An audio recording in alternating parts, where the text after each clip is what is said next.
Professor, primeiramente, onde a gente está? Nós estamos num laboratório chamado Explora. Um espaço foi construído aqui na Faculdade de Tecnologia da Unicamp para trabalhar de uma forma mais prática com as disciplinas básicas dos cursos de graduação aqui nós. Então, tem várias ferramentas e experimentos para trabalhar conceitos de física, de química, de matemática de uma forma mais mão na massa, mais ativa. Tá, agora explica o que a gente veio fazer aqui hoje. Hoje a gente veio aqui para mostrar projetos associados a pensamento computacional que são conduzidos aqui na Faculdade de Tecnologia. E por que pensamento computacional ele é importante? Pensamento computacional é algo que prepara as pessoas para se resolver problemas no seu dia a dia. Então, quanto mais a gente desenvolve o pensamento computacional nas pessoas, de modo geral, né, inclusive nas crianças, mais a gente deixa eles preparados para enfrentar os desafios que eles vão ter na vida, em toda a vida. E como esses projetos aqui eles foram criados e como eles podem ser aplicados assim no dia a dia? O meu laboratório, né, o LIAG, daqui da Faculdade de Tecnologia, a gente tem como grande foco pensar formas de melhorar a educação, trabalhar com pensamento computacional, mas não só isso, né, tornar a educação mais efetiva, mais motivadora. Né? Então, uma das coisas importantes para você fazer a educação ser motivadora é você ter uma conexão com o mundo real. Então, quando você olha os projetos aqui, tem uma bateria, né? Você tem uma cidade aqui, e naquela ideia de que é muito interessante, por exemplo, para uma criança entender como as coisas funcionam. Né? Então, quando você é uma criança, está passando num semáforo, né? E o pai fala, se eu passar no vermelho, eu vou levar multa. A criança fala, como é que é isso? Parece uma coisa mágica. Aqui você explica, não, olha, tem um sensorzinho, né? E se o semáforo está vermelho, o sensorzinho detecta e aí ele liga uma máquina fotográfica. Então, você começa a mostrar como funcionam as coisas, por trás, a lógica que está por trás. Então, isso motiva muito as pessoas. Né? Então, motivar eles a construir um sensor para que a pessoa atravesse a rua com segurança, mostrar que isso é possível, inclusive para mostrar para os cidadãos, né, que não é tão difícil de fazer, por exemplo, um semáforo inteligente. Né? Então, você consegue fazer com poucos passos, com a tecnologia de hoje, é uma coisa bastante viável. Quando a gente olha por de fora, eu que não tenho nenhum conhecimento, já penso que é algo mega elaborado e que eu não conseguiria. Uma pessoa que não tem tanto conhecimento de tecnologia, programação, ela consegue fazer um projeto semelhante? A ideia de todos esses projetos aqui são projetos que são feitos para leigos, não é para alunos de computação. Tá? Realmente, por exemplo, quando a gente vai lá na Microbit, ela é uma placa criada pela BBC de Londres para ser usada na escola. Para ser usado por crianças. Né? Por isso que ela tem até aquela plaquinha de LEDs que pode desenhar um coraçãozinho, um sorrisinho, que vai deixar a criança motivada. Então, todos eles aqui são ferramentas simples que são para ser usadas para criança. É lógico que esse código, com todo o que estava mostrado aqui, é um pouquinho mais elaborado, mas não é muito mais elaborado. Mas qual a ideia do pensamento computacional? Né? Uma das bases lá é você dividir problemas em problemas menores. Tá? Então, antes de você pensar em fazer isso tudo, faz o semáforo aí do verde, amarelo e vermelho. Fez isso? Que bom. Agora vamos fazer o outro ser verde, amarelo e vermelho. Conseguiu? Ótimo. Agora vamos fazer o outro ser verde quando esse está vermelho. E aí você vai, de pouco a pouco, criando os desafios e a pessoa vai querer fazer porque ela está vendo a coisa funcionar e ela está vendo que aqui tem muita relação com o dia a dia dela. Tá? Então, a ideia do pensamento computacional é isso. Simplifica, divide o trabalho. Não pensa, fazer isso aqui do zero, ninguém vai conseguir. Mas se você dividir isso e fazer uma coisa de cada vez, você vai ver que é possível. E não é difícil, tá? Então, realmente não tem nada aqui que seja algo muito difícil. E só complementando, né, uma das funções do meu laboratório é justamente oferecer um passo a passo para o professor que quer fazer essas dinâmicas. Tá? Então, a maior parte dessas dinâmicas que a gente está vendo aqui são dinâmicas que você vai lá no site do meu laboratório e está lá, professor, primeira aula, você faz isso, segunda aula, você faz aquilo. Tá? Tem um exemplo de código, tem um exemplo do passo a passo, que é justamente para a gente incentivar os professores a levar isso para a sala de aula deles também. É na infância que essa paixão pela engenharia, pela programação, enfim, ela é aguçada? Com certeza, é na infância que você mostra que isso pode ser interessante.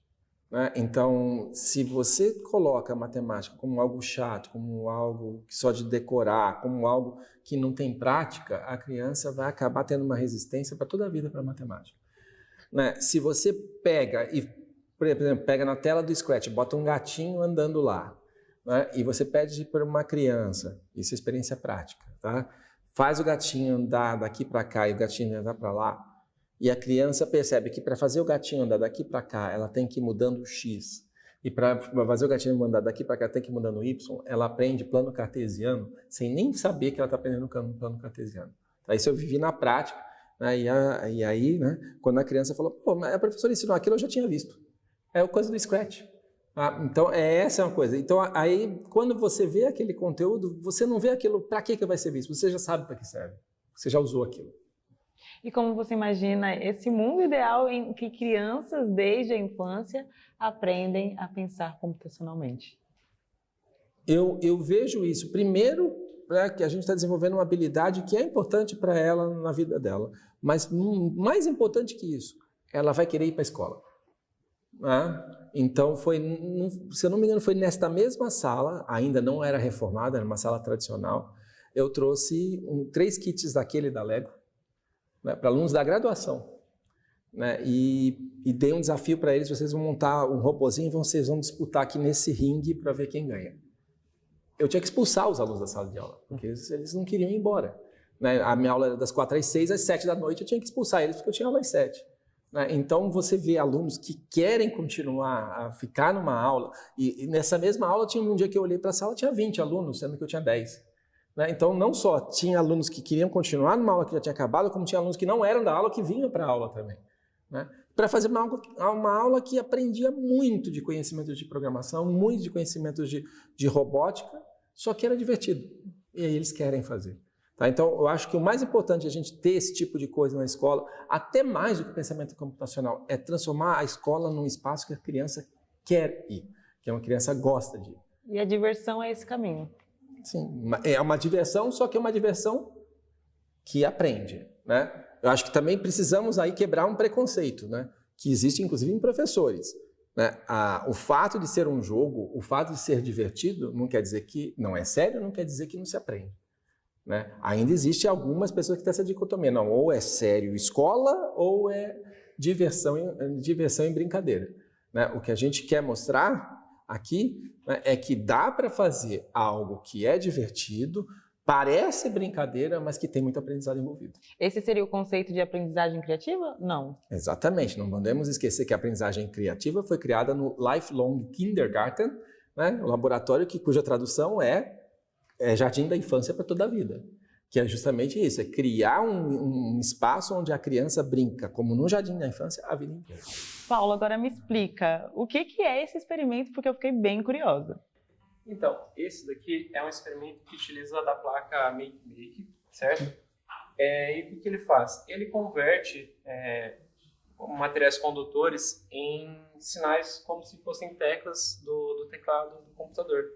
Então, por exemplo, nós conseguimos ligar a um piano, que foi feito no Scratch, e conseguimos também tocá-lo, como se estivesse apertando as teclinhas do teclado.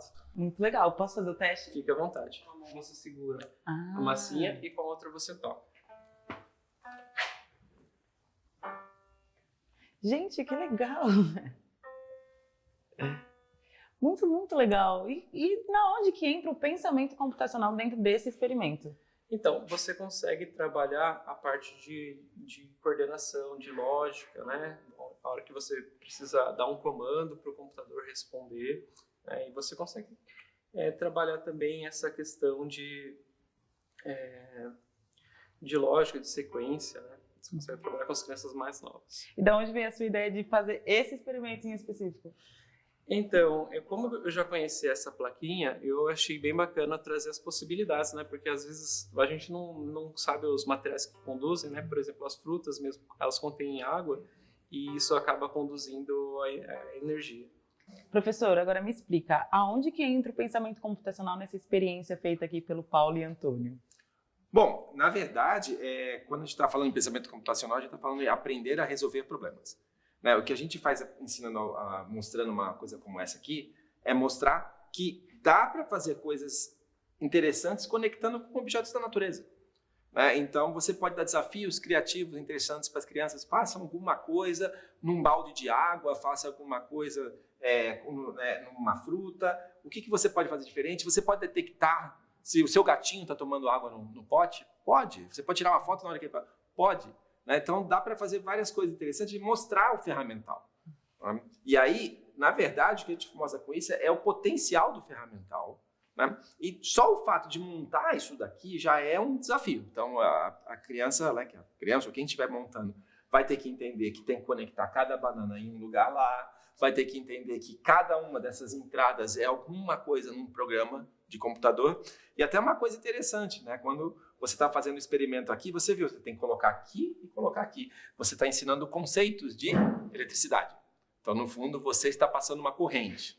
Tá? Então, tudo isso faz parte dessa ideia de usar ferramentais palpáveis, que são divertidos. A ideia da banana é para ser divertido. A gente poderia colocar um pedaço de ferro aqui, mas não ia ser tão engraçado, não ia ser divertido. Então, coisas que são motivadoras e divertidas para ensinar conceitos e para ensinar a resolver problemas.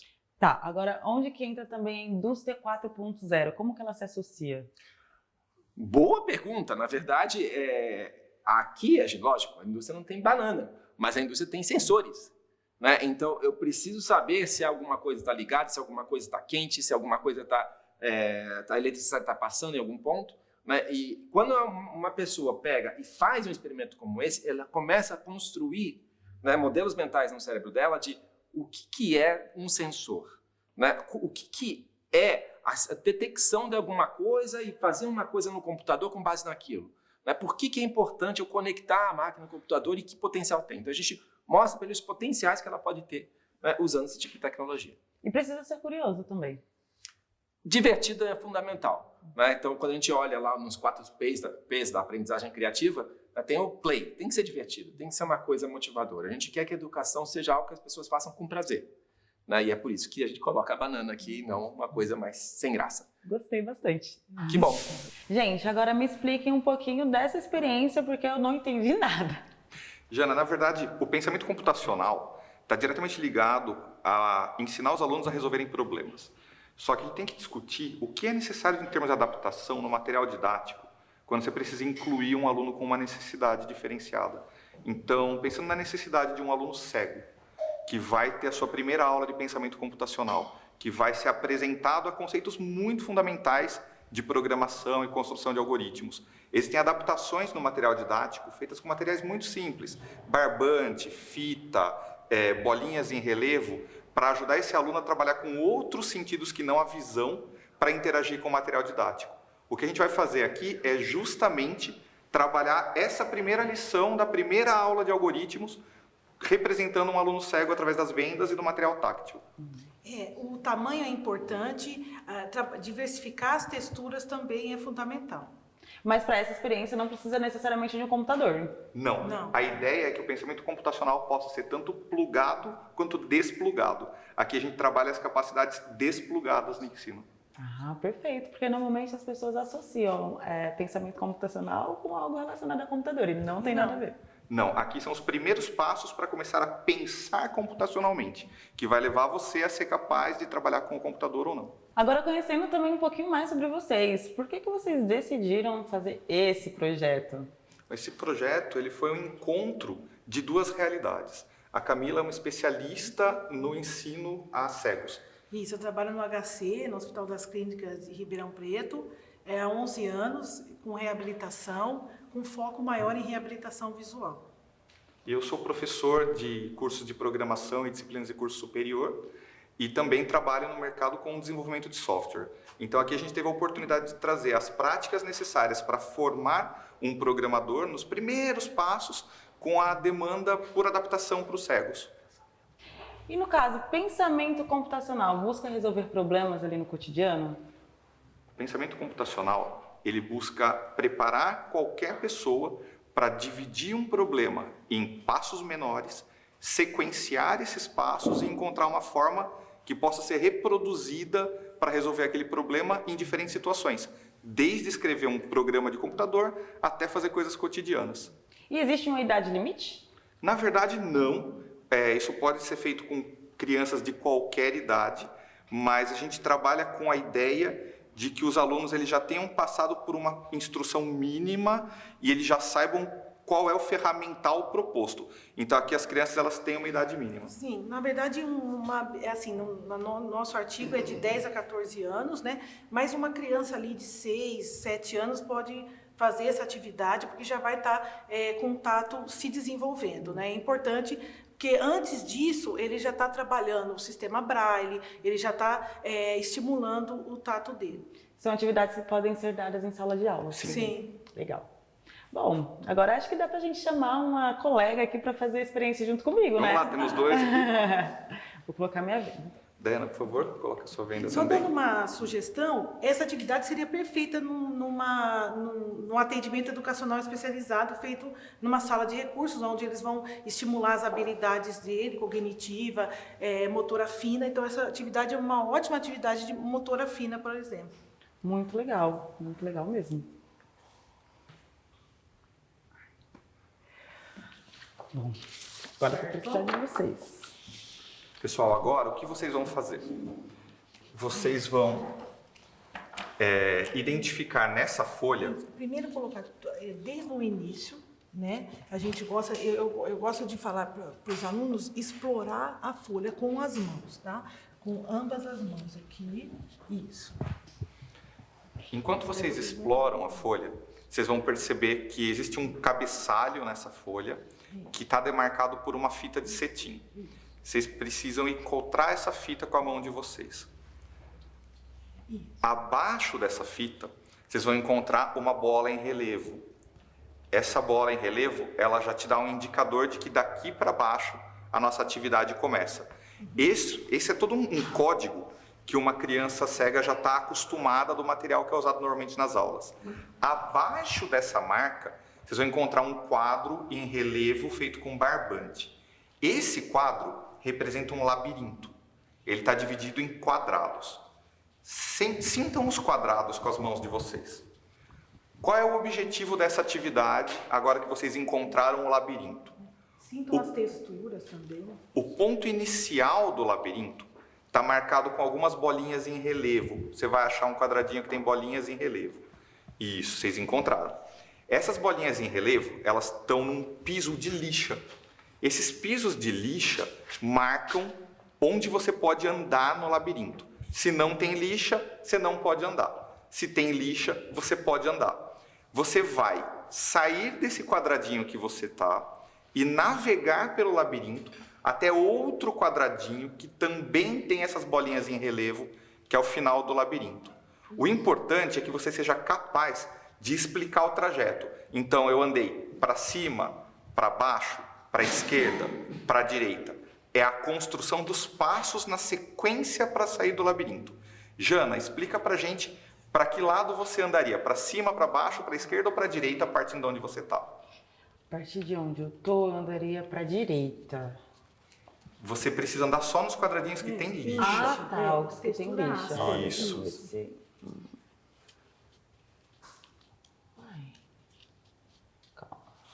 Olha, gente, não é tão fácil não. Você precisa de uma coordenação motora fina e é um exercício de tato mesmo. Pra cima. Exatamente. A partir desse quadro que você tá, o próximo passo seria em que direção? Direita. E em seguida? Direita novamente. Em seguida? Direita novamente. E agora? Pra baixo. Isso. Você acha que você já chegou ou você tem mais passos para dar? Eu acho que eu já cheguei, eu encontrei uma outra bolinha. Você encontrou a saída do labirinto. A construção desses passos para sair do labirinto é um algoritmo. Você poderia estar orientando um robô para navegar num ambiente perigoso, onde o ser humano não pode passar, e o robô teria que dar um passo para frente, um passo para a direita, um passo para a direita, outro passo para a direita, um passo para trás.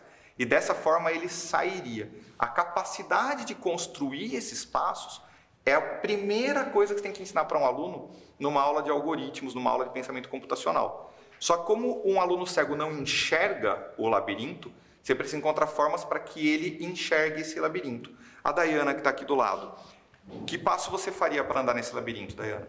Para cima, para direita, para cima, para direita, para cima e para direita. Você conseguiu sair do labirinto. Sim. Jana, você acha que você consegue navegar de volta para o ponto de início?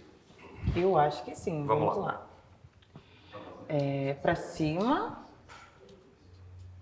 Para cima novamente, para esquerda novamente, esquerda mais uma vez e para baixo. Perfeito. Vocês podem tirar as vendas, pessoal. E aí, difícil? Olha, eu realmente senti na prática a importância dos comandos. Porque a princípio, quando você estava explicando, eu ainda fiquei ali com uma dúvida, mas depois eu senti que realmente ter essa experiência do tato ali foi mais prático, foi legal. E existe todo um cuidado com a escolha dos materiais. Sim. Embora sejam materiais simples, barbante, lixa, é o barbante com a espessura certa, é a lixa com a gramatura certa. Se for muito áspero, compromete o tato. Se for pouco áspero, não ajuda o tato. E a escolha desses materiais só é possível quando a gente aproxima a academia do mundo real, que é trazer a experiência de alguém que trabalha com isso no hospital, com crianças cegas, para poder ajudar a gente a desenvolver a atividade. O tamanho também não pode ser muito grande, porque certamente vocês iriam se perder, e não pode ser muito pequeno, porque talvez iam até confundir os quadradinhos e as texturas têm que ser diversificadas, porque senão aqui, por exemplo, se fosse um papel em camurça, por exemplo, poderia, se a pessoa não está muito com o tato estimulado, poderia confundir um pouco. Foi o que eu senti também, a dificuldade de encontrar, de sentir no tato a diferença entre as texturas. E a noção de tamanho, quando você não vê, é muito diferente da noção de tamanho de quando você vê. Então, agora olhando, eu falo, nossa, é verdade, tinha vários quadradinhos, mas a primeira vez que eu coloquei a mão, eu não sentia os quadradinhos. Demorou um pouco até eu conseguir me encontrar onde eu estava. Eu só tinha notado também a primeira bolinha, a bolinha do final eu não tinha notado. E eu fiquei com essa dúvida, né? A princípio eu entendi que o comando era nos quadradinhos em branco, e não, o comando era nos quadradinhos com a lixa, né? Os quadradinhos mais ásperos. Mas assim, foi bem legal, considerando a experiência que eu tenho com a educação, já fiz várias atividades assim com alunos. E eu achei incrível o jeito que vocês fizeram isso para conseguir trazer o que a gente está acostumado a ensinar para crianças que enxergam, algo que a gente trabalha todos os dias e que eu nunca nem imaginaria como trabalhar isso com uma criança com deficiência visual. E essa atividade que vocês estão vendo é uma adaptação de uma atividade já existente no LIAG, que já faz parte do trabalho de anos anteriores.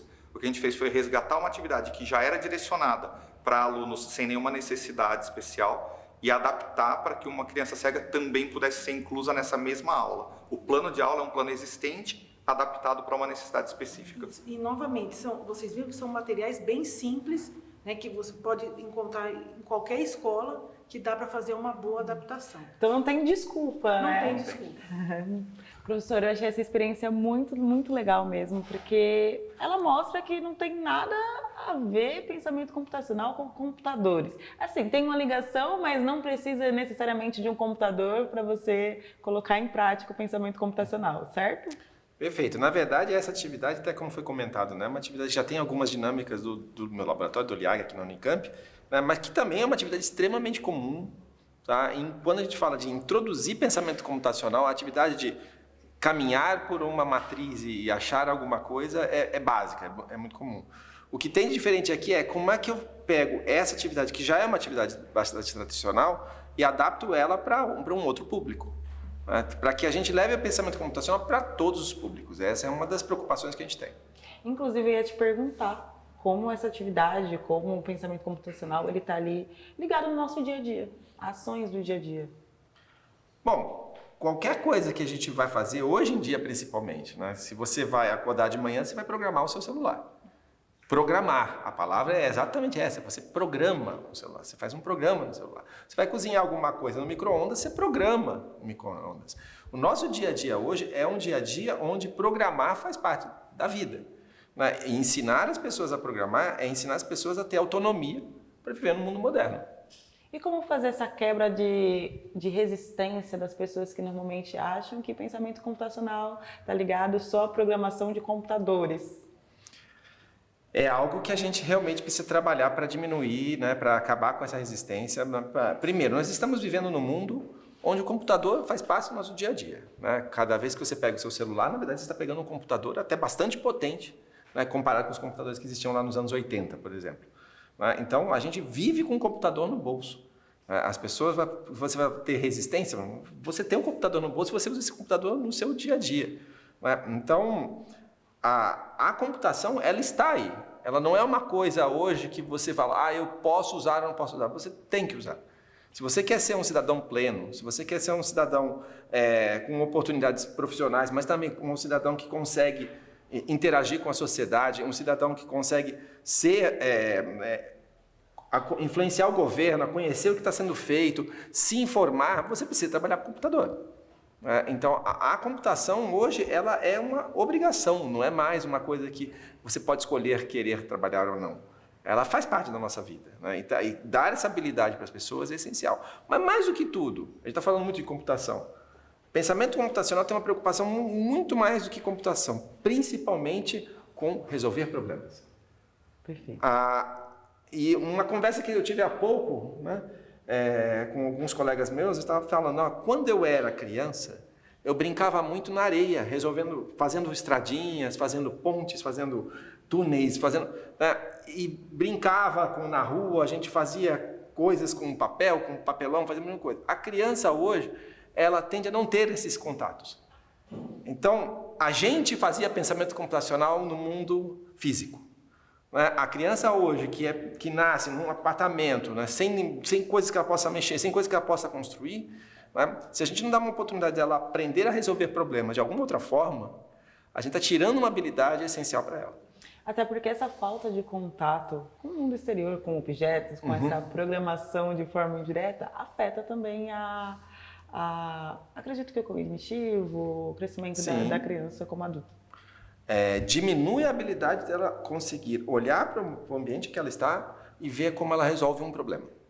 Né? Então, o que a gente quer é mostrar formas diferentes de aprender a resolver problemas, a desenvolver habilidades de resolver problemas.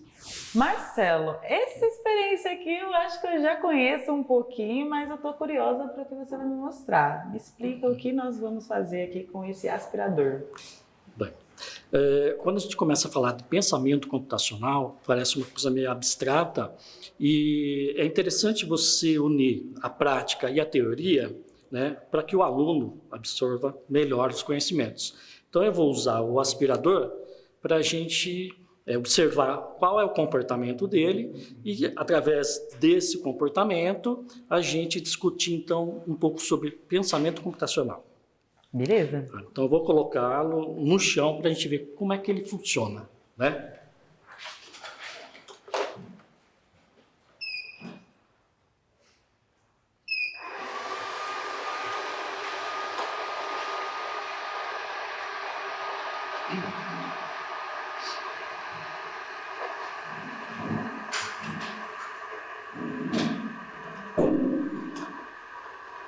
Jana, eu queria que você observasse qual é o comportamento do robô, né?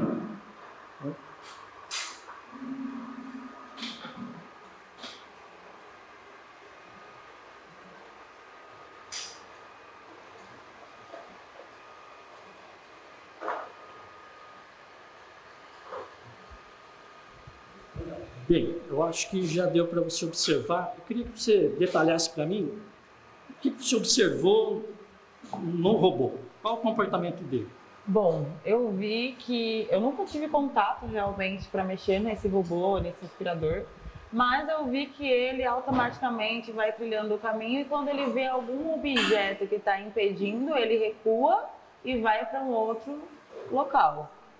Eu entendi mais ou menos isso. Perfeito, né? Então, a gente observou que quando ligou o robô, ele vai caminhar para frente. Quando ele bater num obstáculo ou numa parede, ele vai girar e vai tomar uma outra direção, né? Então, observando esse experimento, a gente começa a entender, por exemplo, quando que eu aplico pensamento computacional aí. Quando a gente fala em pensamento computacional, a gente tem que lembrar dos 4 pilares do pensamento computacional, né? Que são a decomposição, né? Que é nada mais do que você pegar um problema complexo e dividir em partes, e você resolver esse problema, né? Outro pilar é a abstração, que seria você focar nas coisas mais importantes para você resolver o problema, né? E deixar os detalhes do lado. Outro pilar seria o reconhecimento de padrões, né? Você observando a resolução de um problema, de repente essa solução você pode aplicar em outros problemas, né? Que tenham uma similaridade, né? Que sejam comuns. E o quarto pilar seria o quê? O algoritmo, ou seja, você fazer uma sequência lógica para você resolver esse problema e você pegar essa sequência lógica e passar em linguagem de programação para um computador, por exemplo, interpretar. Então, voltando ao robô, a gente observou então que ele vai para frente, que ele, quando bate, ele volta, né? Então, a gente, para resolver isso daí, a gente começa a usar, então, por exemplo, decompor. Então, a primeira coisa que eu preciso, talvez, resolver é ele ir para frente, né? Abstração. Bom, vou focar nas coisas mais importantes que o robô faz. Vai para frente, bate, então eu vou tentar resolver isso, né? E fazer uma sequência lógica usando o algoritmo para resolver essa sequência. Agora, então, eu posso pegar essa sequência e usar uma linguagem de programação para passar isso aí, por exemplo, para ser interpretado por um computador. No caso do meu experimento, a gente usou o Scratch, que é uma linguagem de programação em blocos. Então, agora eu vou reproduzir então, esse movimento do robô usando então, esse software Scratch, para a gente ver então como é que a gente pode estar resolvendo esse problema.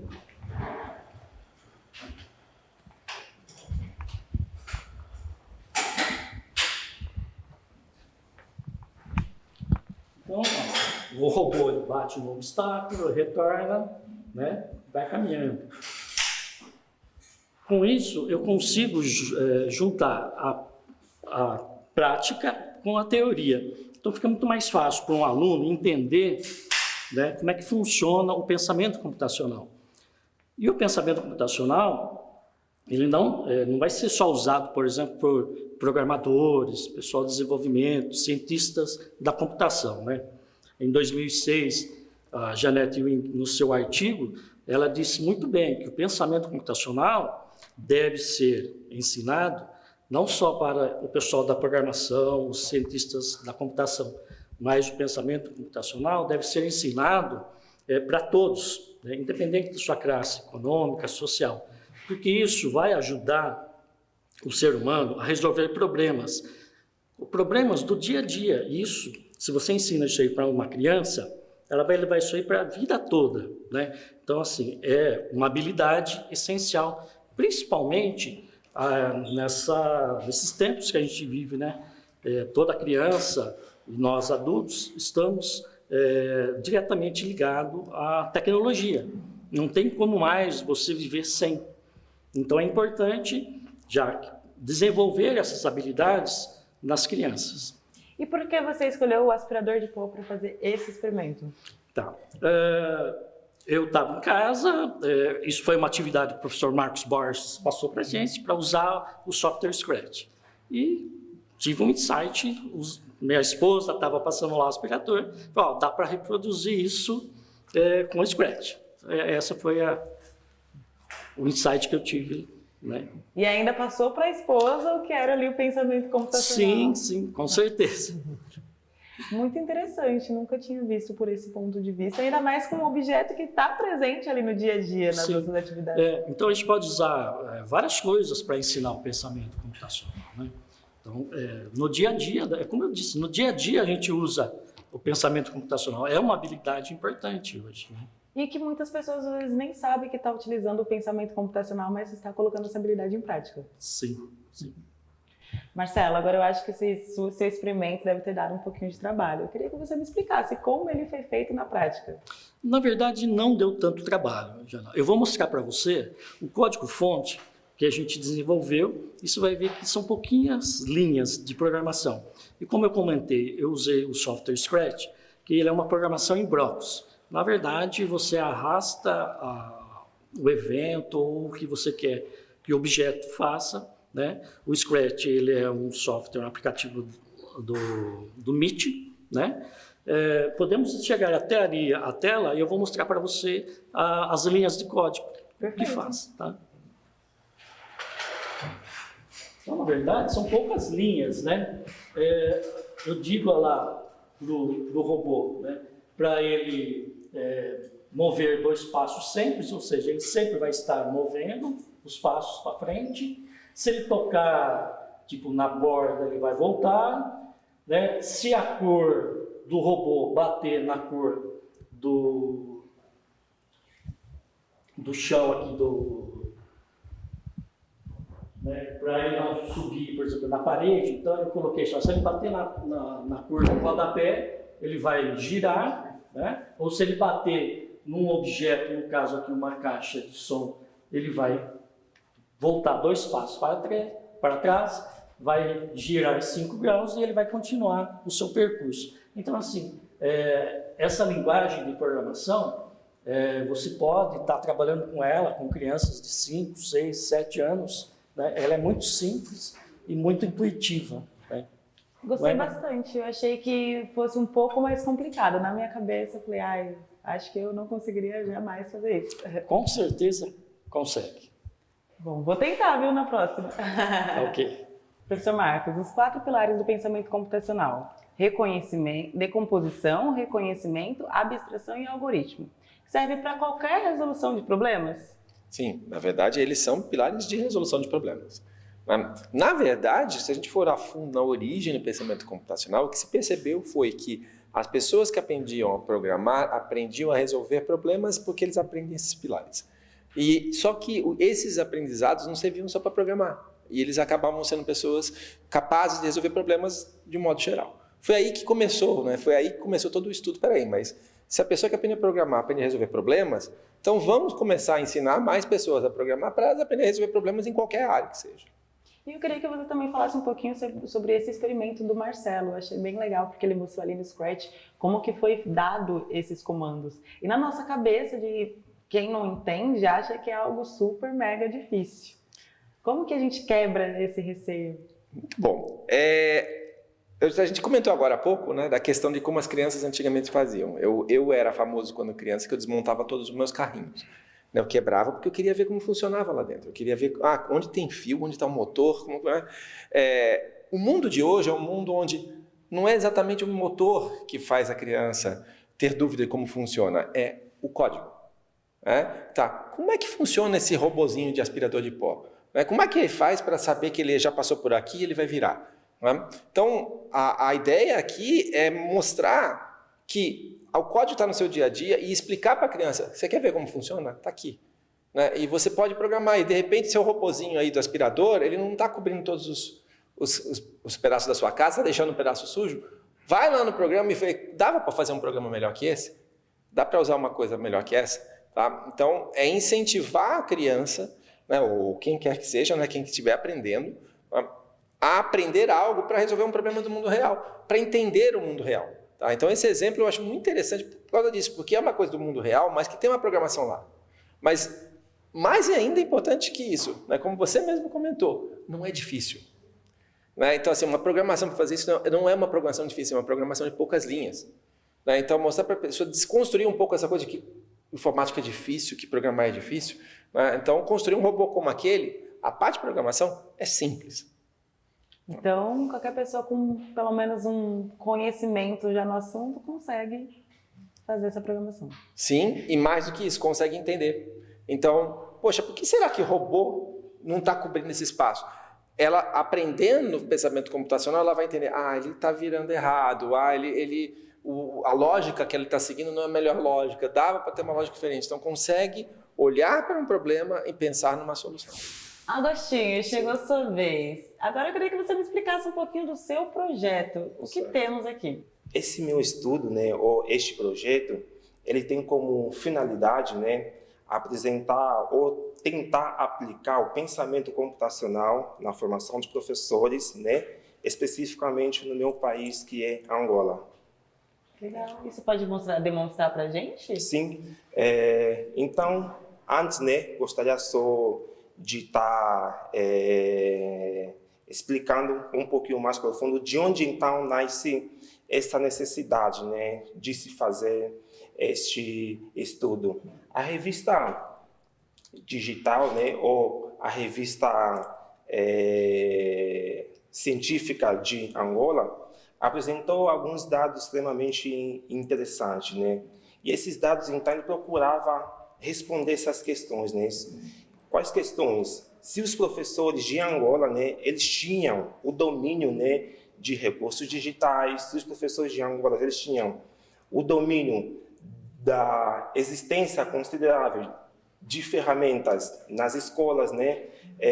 Uma outra questão também que essa revista procurou entender dos professores é se nas escolas, né, havia ferramentas de interação com os alunos. Então, inclusive, né, a revista trouxe esses dados, né? Quantos professores conseguiam gravar videoaula, né? Apenas 24 professores, né? Eles conseguiam apresentar, né? Ou fazer uma gravação lá de videoaula. E aqui a gente também vê, né, um quadro de como há uma deficiência, né, do pensamento computacional na formação dos professores em Angola. Então, no que eu estudei e no que eu aprendi aqui junto com o meu orientador, então eu procurei apresentar, né, e essa é uma proposta que eu procuro, ou estou procurando levar para lá, né, para Angola. Procurei então apresentar 3 métodos ou 3 propostas para que a gente possa então aplicar o pensamento computacional na formação de professores. Bom, a primeira questão seria então modelos educacionais inovadores, né? Então, o que seria exatamente isso? Bom, se a gente quer levar o pensamento computacional na formação dos professores, especificamente em Angola, então, o primeiro passo, nós precisamos ter um modelo educacional inovador. A gente vai sair um pouquinho do modelo tradicional, né? A gente vai, então, implementar um modelo mais novo, um modelo bem mais atual. E o que estaria incluso dentro desse modelo, né? De acordo ao estudo, esse modelo vai trazer recursos, né? Vai trazer processos e vai trazer conceitos. Então, os professores, dentro dos recursos, né, eles vão ter oportunidade de poder, então, ter os recursos digitais ao seu alcance. Eles vão ter, então, programação robótica. Eles vão ter, então, ferramentas, né, para eles poderem compartilhar aquilo que eles estão estudando. E dentro de conceito, né, esses professores eles vão ter conceitos sobre gamificação, ensino híbrido, culturalmente, e vão ter então também um aprendizado baseado em projetos, né? E dentro de processos, né, esses professores eles vão ter avaliação por meio de recursos digitais e posteriormente então um processo de curadoria de recursos. O segundo passo seria também metodologias ativas, né? Bom, para a gente poder formar os professores para o século XXI, especificamente em Angola, nós também precisamos de metodologias ativas. O que seria exatamente isso? Bom, estamos falando sobre conceitos mais prática. Não adianta somente a gente ficar em conceitos e posteriormente os alunos não terem uma prática, né? Então, isso tudo, conceito e prática, ele vai resultar em quê? Ele vai resultar em inovação. Um outro passo também, que é o terceiro, né, seria uma cultura maker, né? Infelizmente, de onde eu venho, os professores eles não têm um espaço que proporciona a cultura maker, né? Eles não têm acesso às tecnologias, eles não têm acesso aos recursos digitais. Então, esse terceiro passo, né, seria aplicar então também uma cultura maker, né? E a gente vai apresentar aos professores, né, especificamente em Angola, nós vamos apresentar um novo espaço para eles poderem receber as formações, um espaço que nem o que a gente está presenciando aqui, né? Então, nesse espaço, eles vão poder ter recursos tecnológicos, né? Robôs, que a gente viu aqui de exemplo, né? Vamos ter um espaço dinâmico, onde eles vão poder montar e desmontar. Posteriormente, então, eles vão ter um espaço onde eles vão poder, então, ter múltiplos propósitos. E, posteriormente, então, né? Eles também, dentro desse espaço ainda, eles vão poder ter metodologias inovadoras. E, então, diante desses 3 propósitos que eu apresentei, eles também precisam seguir um ciclo de aprendizagem, né? Não pode ser somente aprendeu e acabou, né? Então, eles vão ter que seguir um ciclo de aprendizagem e seria basicamente isso que a gente está vendo aqui. Perfeito. Eu achei muito interessante você fazer esse resgate e pensar em algo voltado para Angola. Certo. Mas eu queria saber como que você teve esse insight, o que te instigou a ter esse olhar para os professores, pensamento computacional voltado à formação dos professores. Certo. O que me motivou é que eu tive uma educação, né, um pouquinho ríspida, né, uma educação autoritária, uma educação que, se um aluno estivesse na sala de aula com um notebook, esse aluno era expulso, né? Então, eu corri atrás, né? Procurava entender do porquê que seria, ou do porquê que não era admissível ter um recurso tecnológico dentro da sala de aula. E quando vim ao Brasil, eu tive acesso aos livros, eu tive acesso a mais informações e por meio disso, então, né, eu percebi que existia um outro modo de fazer educação, né? Percebi que existe também possibilidade de a gente levar o pensamento computacional dentro do quê? Dentro da educação. A realidade da Angola é parecida com o Brasil de alguma forma? Como que a gente faz para motivar os professores a realmente ter uma dinâmica, uma didática diferente dentro da sala de aula, até um olhar como você mesmo está tendo? Certo.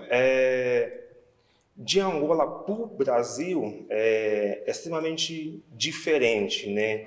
Então, existem vários fatores que podem motivar e até mesmo criar, né, habilidades aos professores.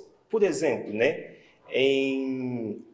hoje, nesse exato momento em que a gente está conversando, né, muitos professores de Angola, né, eles não têm recurso tecnológico dentro de sua sala de aula, entendeu? Então, aqui, né, no Brasil, existem variedades de recursos tecnológicos que auxiliam o professor em sala de aula. Então, existe essa grande disparidade, né? Você acha que além do acesso tecnológico, estar abertos a novas tecnologias faz diferença? Sim, faz diferença, né? E, de fato, eles estão abertos às novas tecnologias. Porém, temos escassez de pessoas que querem levar isso, né, e implementar. Então, por isso que eu gostaria de ser um dos pioneiros, né, a apresentar esse estudo junto com o meu orientador, o professor Marcos, e posteriormente, então, né, chegar até Angola, quem sabe implementar tudo isso que a gente acabou de descrever aqui. Dentro dessa disciplina de pensamento computacional, a gente estuda como a gente levar isso para o Brasil e para o mundo. A gente tem certeza que isso vai fazer a educação melhor. Né? E foi uma oportunidade muito interessante ter alguém, né? Um professor, né, que pratica a educação aqui no Brasil, mas com formação em Angola, com interesse de estudar o país dele e ver como que ele consegue levar as coisas que ele está discutindo aqui para lá também. Então, foi uma oportunidade que a gente aproveitou e ficou muito feliz com ela. Davi e Danilo, agora eu queria entender o que vocês fizeram. Conta para mim. Na verdade, o nosso projeto ele é um pouco mais específico dentro do contexto da computação. Então, como já foi falado anteriormente, dentro da computação, as principais habilidades é aprender a programar, então ensinar os alunos a programar. E o nosso trabalho ele é um protótipo de uma ferramenta que vai auxiliar o aluno na programação.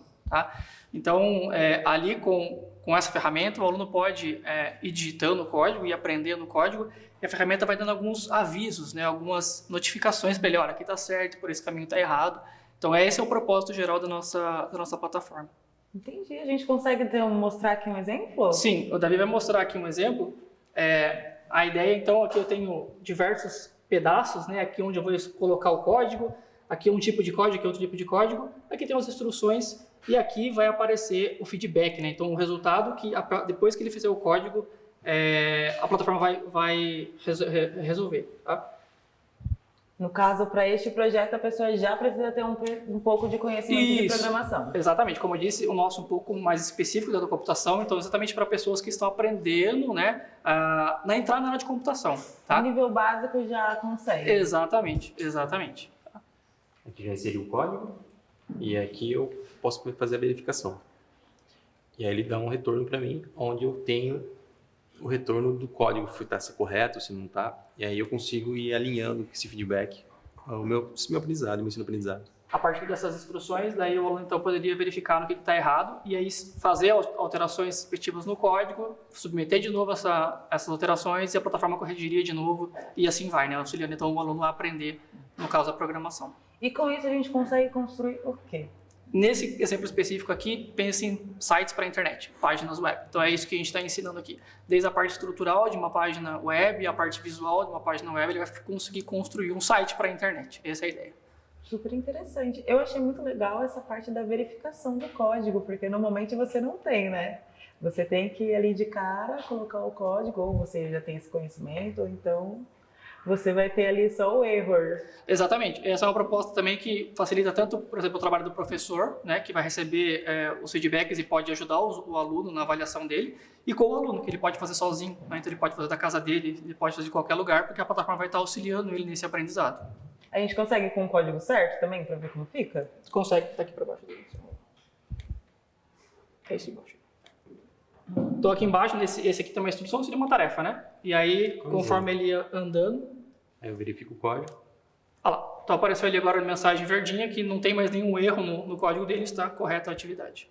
Super legal. E como que vocês chegaram a esse projeto em si? Não, vou fazer uma coisa mais específica.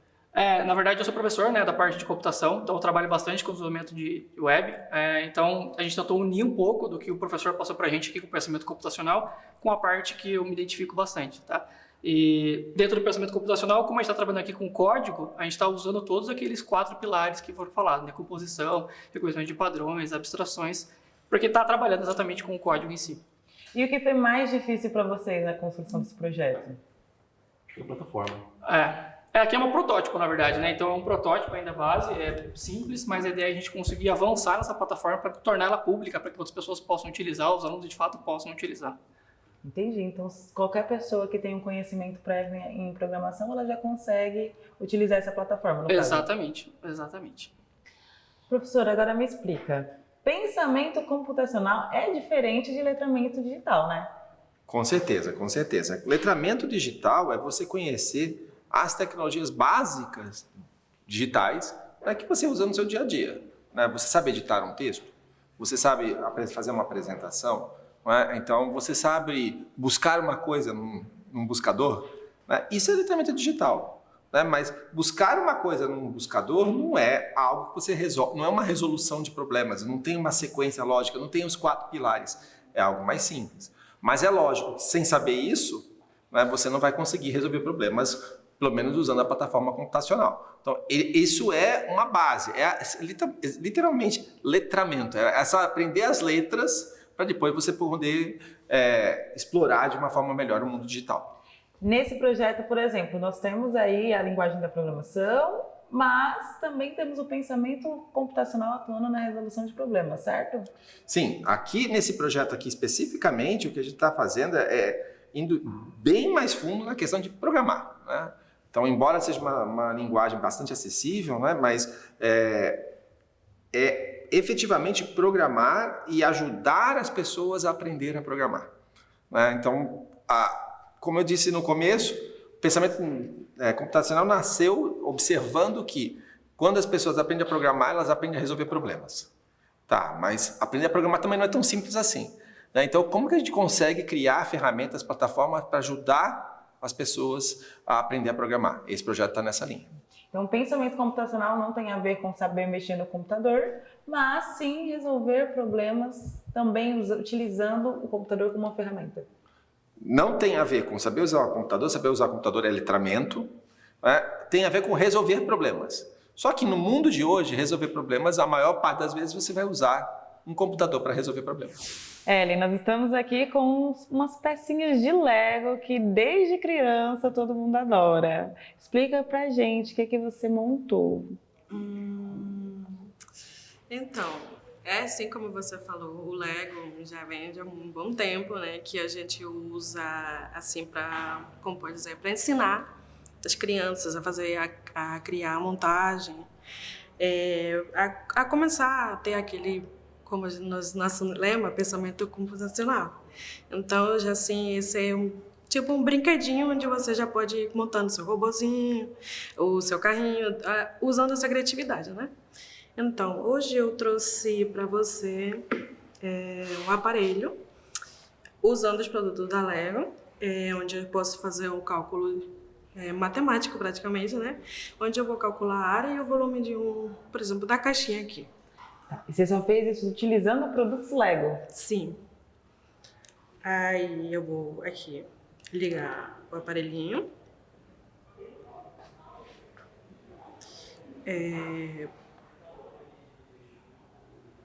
Botar o programinha que faz o cálculo da área do produtinho, da caixinha que a gente vai fazer.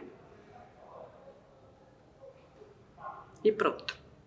Aqui ela vai mostrar que ela vai fazer o cálculo da base da caixinha. E a rodinha que ela faz o trabalho dela é fazer o cálculo nela na hora que eu vou rodando ela na parte da caixinha. Eu vou mostrar para você aqui.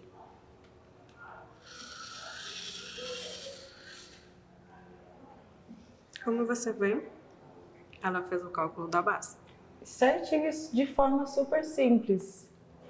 Sim, é bem simples. Como posso dizer, é praticamente um brinquedinho para criança, né? Então, você dá o próximo, aí você calcula a altura. Vamos dizer que essa aqui é a altura da caixinha. E pronto. Ela calcula a altura e ela soma o total da área do quadrado aqui da caixinha. Ela guarda as informações para fazer uma soma total. Sim, exatamente. É isso que é uma das funções que ele tem. Porque ele tem muitas. Ele pode fazer um cálculo do perímetro, de um triângulo. Mil e... Tem uma calculadora ultra, então. Exatamente. Então, essa é a nossa pequena utilidade que às vezes a gente precisa na matemática. Então, esse aqui é um leve brinquedinho para a criança ela poder aprender, para não ter aquela chatice da matemática, só teórica. Então, ter a prática. Eu achei super interessante porque é isso. Estou até vendo aqui na caixa do Lego que é indicada para crianças acima de 8 anos. Sim. E assim, com 8 anos, imagina você montando algo parecido. Nossa, é como você estivesse aprendendo a andar de bicicleta. Uma coisa de cada vez, e você vai praticando até ficar bom. O Lego ele tem várias funções, é para você montar diversas coisas. Por que você escolheu exatamente essa? Bom, essa como pode dizer, ela é bem prática. Sim, para a gente poder ensinar a criança a dizer como que você consegue ser só na teórica, a matemática. Aí você também pode ter aquela criatividade de usar, olha, vamos fazer isso, vamos fazer aquilo, vamos calcular essa área. É assim que a gente faz. Aí tem algumas crianças que às vezes ficam com dificuldade na matemática. Então você usa essa criatividade para ele poder pegar o jeitinho dele de fazer o cálculo. E qual foi o nível de dificuldade para você produzir esse projeto? Quanto tempo você levou? Bom, eu não posso dizer totalmente que eu programei, mas já veio com os alunos do meu projeto, já criam, e então a gente só vai aprendendo com eles, a gente fazendo montagens também, então... É assim que a gente vai aprendendo na computação. E o que você tirou de experiência depois desse projeto aqui finalizado? Nossa, é muita coisa. Muita coisa que você consegue fazer não só no papel. Tem como você passar ele para um robozinho poder fazer por você. É a famosa tecnologia, né? Que é a facilidade de todo mundo agora. Que é uma aliada. Sim, com certeza. Henrique, eu vendo aqui a sua mesa, fiquei confusa e não entendi nada. Só que os textinhos do que é para ler, mas também não faço ideia do que você fez. Explica pra gente. Claro. Então, a ideia nossa é, como a gente trabalha muito com pensamento computacional, e geralmente as pessoas têm uma ideia um pouco errada, talvez, de pensamento computacional, porque ele não se limita à programação e coisas do tipo. Mas é muito comum a gente utilizar essas ferramentas porque elas estimulam diretamente características centrais do pensamento computacional, como, por exemplo, você enxergar um problema e tentar decompor ele em partes menores, ou também você pegar e ter um pensamento um pouco mais linear sobre aquilo. Então, são muitas coisas que você acaba indiretamente ou diretamente desenvolvendo quando você trabalha com programação e coisas do tipo. Então, aqui a gente está usando uma plaquinha que chama Microbit. Ela é muito simples, é basicamente um microcontrolador, só que ele é bem mais limitado, porque a ideia é ter essa abordagem mesmo educacional. Então, ele é bem amigável para as pessoas que nunca usaram programação. Então, a ideia aqui foi fazer meio que um desafio mesmo. Na cibersegurança, o pessoal chama de catch the flag. É basicamente você tentar, através dos seus conhecimentos técnicos, chegar no resultado. Quem chegar primeiro, vence. Então, a nossa ideia é fazer isso, só que de forma bem mais simples, claro, e usando ferramentas bem mais educativas. No caso, o Microbit. Você pode dar um exemplo de como isso funciona na prática? Claro. A ideia aqui seria cada pessoa seria munida de pelo menos um Microbit, um computador, né, para poder programar. E a ideia básica é, você tem uma plaquinha que está enviando sinal. Então, essa animaçãozinha simboliza isso. É como se ela tivesse uma torre de rádio constantemente enviando sinal.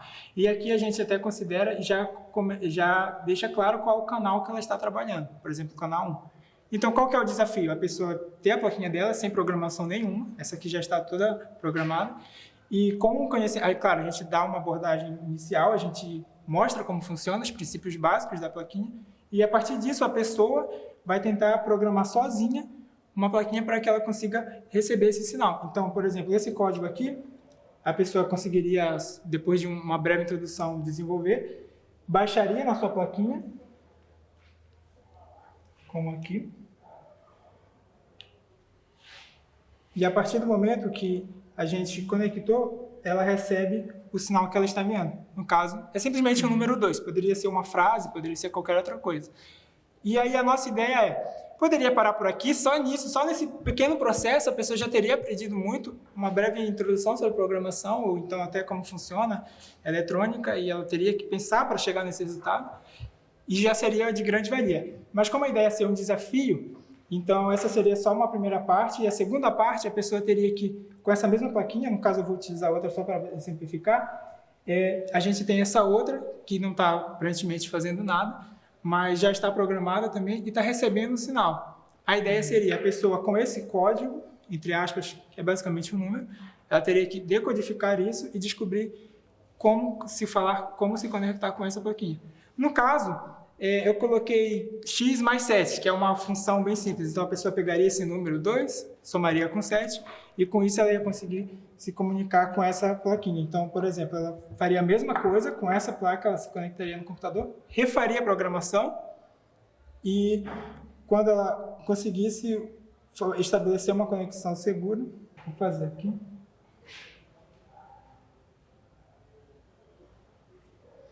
E aí precisa de um programa totalmente específico para você estar fazendo isso? Você vê que você está usando algo da Microsoft, ou não?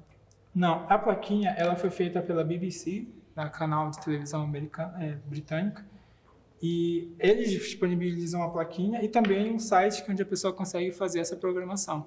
O que é muito legal, porque como você pode ver, a programação em blocos, ou seja, você só tem que ter o conhecimento muito básico e saber ler e escrever, e com isso você já consegue programar uma placa, coisa que anos atrás seria difícil até de se imaginar.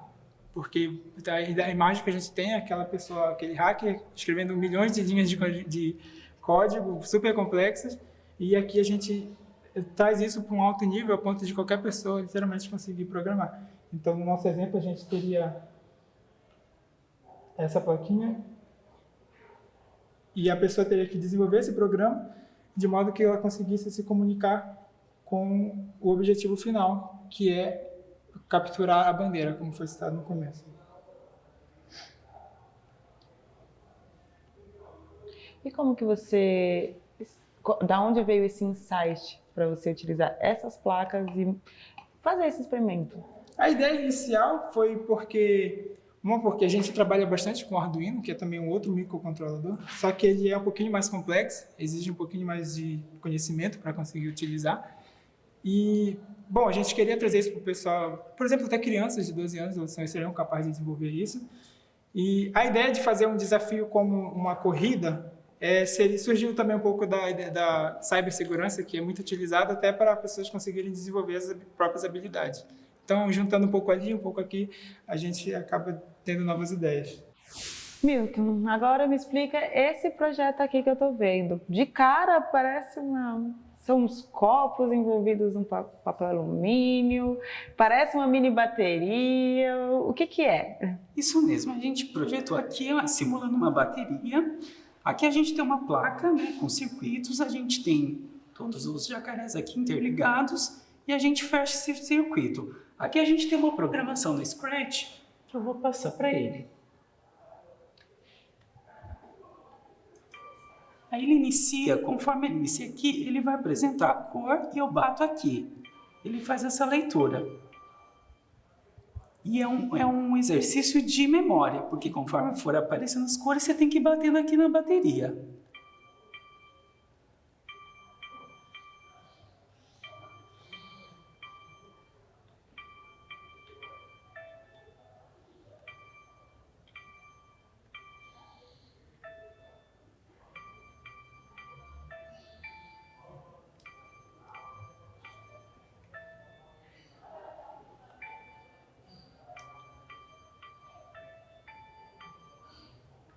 Tá bom de memória, hein?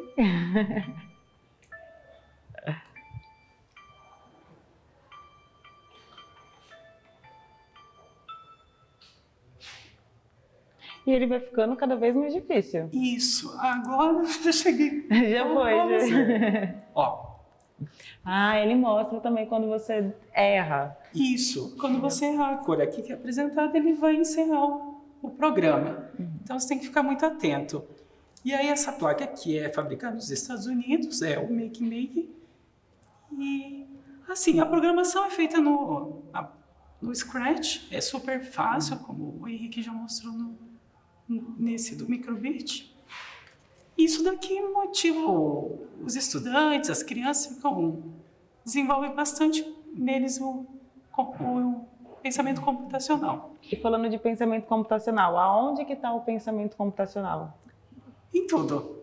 Tanto aqui no site, né, que você tem que acessar o aplicativo, fazer essa programação, e aqui o dispositivo que faz essa leitura. Perfeito.